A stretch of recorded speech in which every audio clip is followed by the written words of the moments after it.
Bonjour à tous, j'espère que vous allez bien. Aujourd'hui, je vais vous présenter en détail une maison de 310 m² optimisée. J'ai conçu cette maison sur le site Cosy Casa.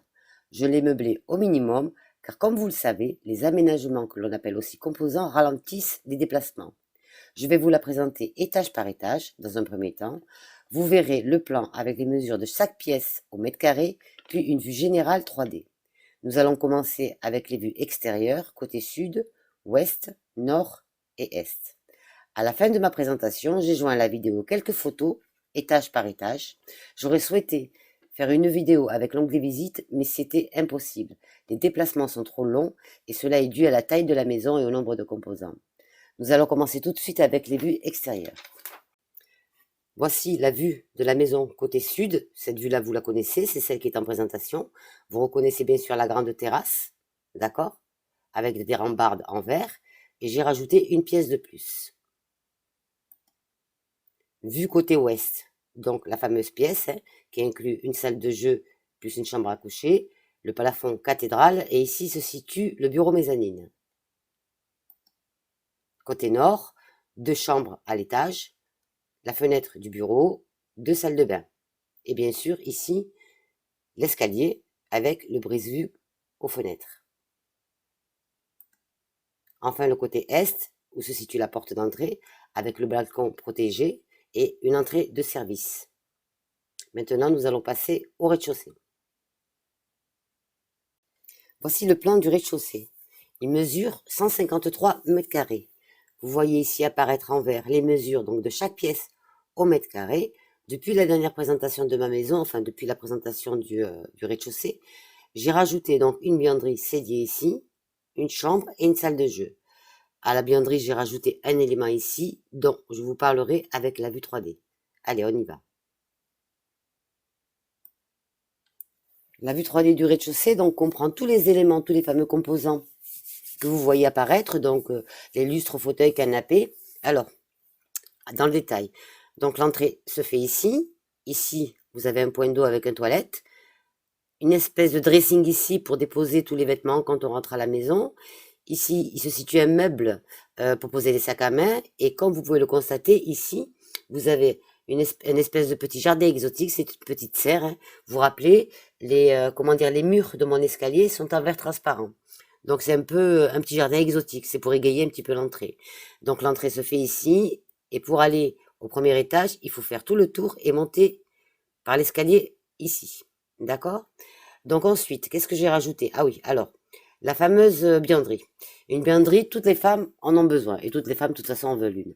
L'avantage de celle-là, c'est qu'elle a une porte qui donne sur l'extérieur. Donc on peut très bien arriver des courses, passer par la porte extérieure et directement dans la cuisine. Ce qui nous permet de laisser ce qui doit rester, dans le cellier au cellier et ne pas traverser toute la maison, bien sûr. J'ai fait une très grande cuisine, parce que je trouve qu'une cuisine équipée très grande quand on a des enfants à la maison, c'est important.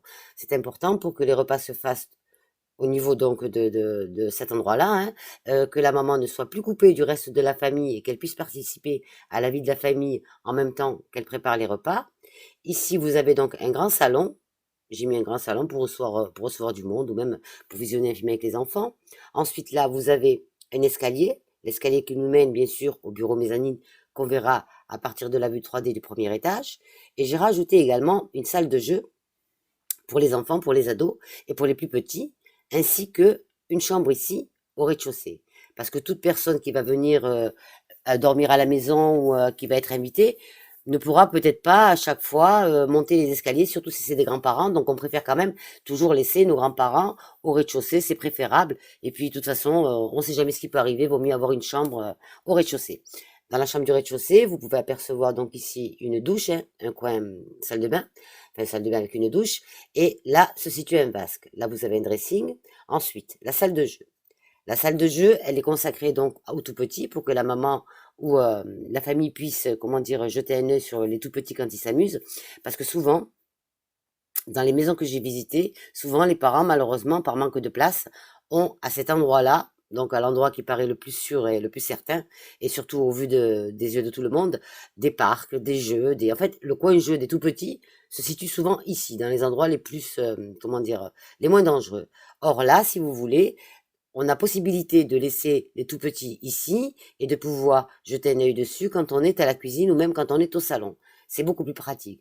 Ensuite, j'ai fait une salle de jeu également avec un côté ado. Alors, c'est tout simple. C'est parce que souvent, nos ados, hein, on est tous pareils et les mamans vont savoir de quoi je parle. Les ados, quand ils reçoivent leurs copains, c'est dans les chambres à coucher. Or, avec la crise sanitaire, si on peut éviter de, comment dire, que les enfants se baladent dans les chambres, c'est mieux.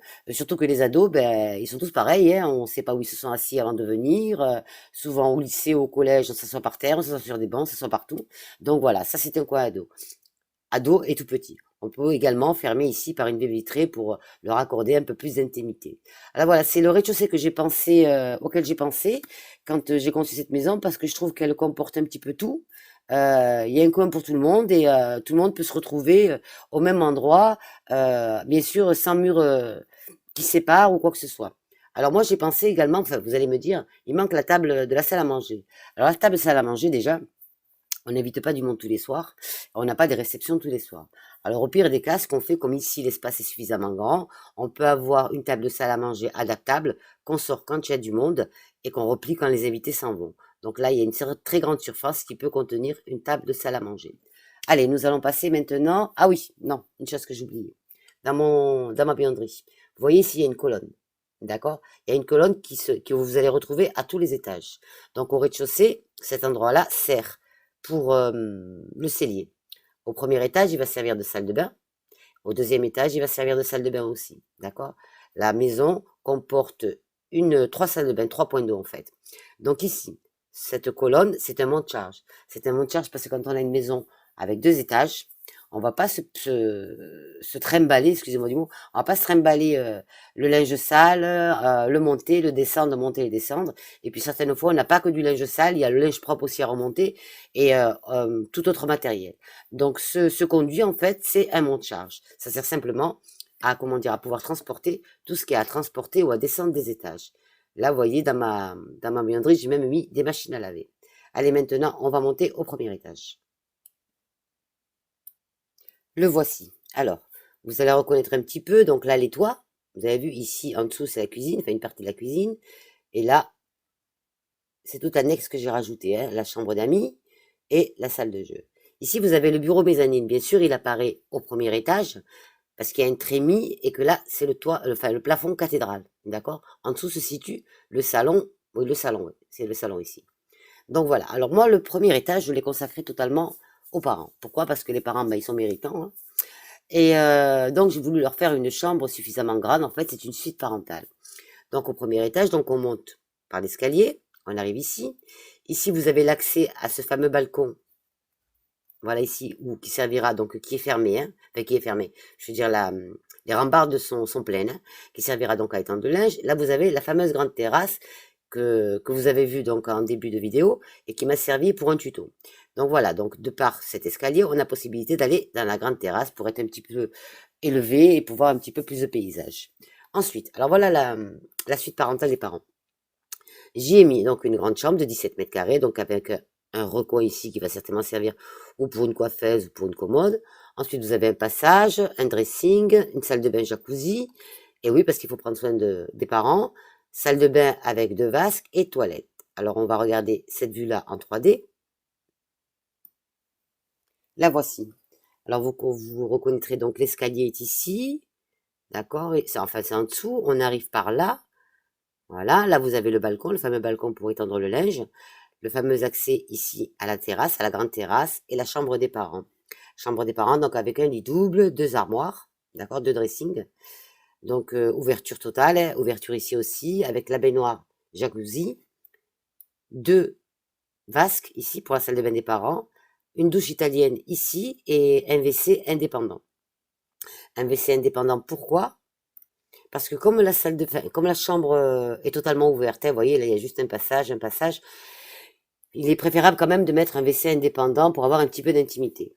Alors, comme vous pouvez le constater, pardon, ici vous avez la colonne, la fameuse colonne qui est le monte-charge. D'accord? Donc, on a accès à tous les étages avec des trappes. Voilà, donc je crois que vous avoir tout. Voilà, le bureau en fait. Ouais, le bureau. Alors, le bureau, donc, mezzanine est là. Donc, il dépend du premier étage. Bien sûr, il apparaît sur le plan au premier étage. Et ici, c'est le fameux plafond cathédrale. D'accord? Voilà, donc je regarde si je vous ai tout détaillé. Voilà, salle de bain italienne, oui, c'est bon. Donc maintenant, nous allons passer eh ben, au coin des enfants.